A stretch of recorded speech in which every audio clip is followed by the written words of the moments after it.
চকবাজার, বাকুলিয়া ও কোতোয়ালী থানা যুবদল চট্টগ্রাম মহানগরের উদ্যোগে দুস্থ ও অসহায়দের মাঝে সেহরি ও ইফতার সামগ্রী বিতরণ অনুষ্ঠান চকবাজার গনি কলোনির মাঠ প্রাঙ্গণে অনুষ্ঠিত হয়।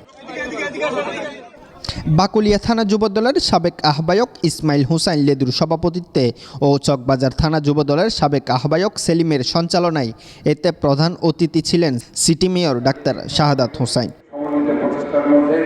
আমরা ইনশাআল্লাহ আমাদের এই কার্যক্রমকে এগিয়ে নিয়ে যাব। আমি আপনাদেরকে ধন্যবাদ জানাচ্ছি, সংগঠনের নেতৃবৃন্দকে আমি ধন্যবাদ জানাচ্ছি। আমাদের তারেক রহমান সাহেবের যে 41 দফার মাধ্যমে আমরা একটি নতুন বাংলাদেশের সূচনা করতে চাই। আমাদের দেশের পিতাগান খালেদা জিয়া ইনশাআল্লাহ সুস্থ হয়ে দেশের কোনো গণতান্ত্রিক আন্দোলনের নেতৃত্ব দিবেন এবং আমরা মনে করি বাংলাদেশ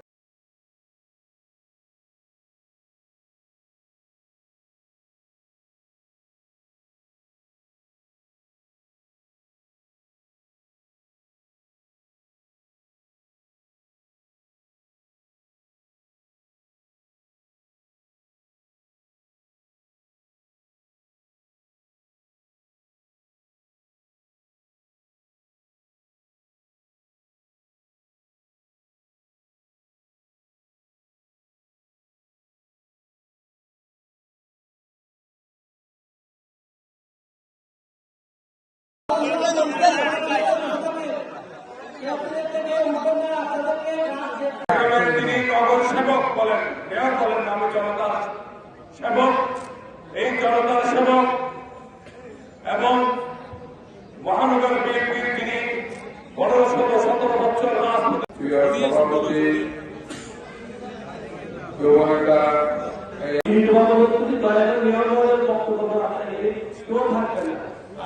আপনাদের উদ্দেশ্যে বলা হয় যাদের কাজ চাই তারা চেয়ারে বসে থাকবে, তাদেরকেও দেওয়ার ব্যবস্থা আছে। আমাদের যাদের কাজ হয়েছে তারাই কিন্তু বাবা আসবে।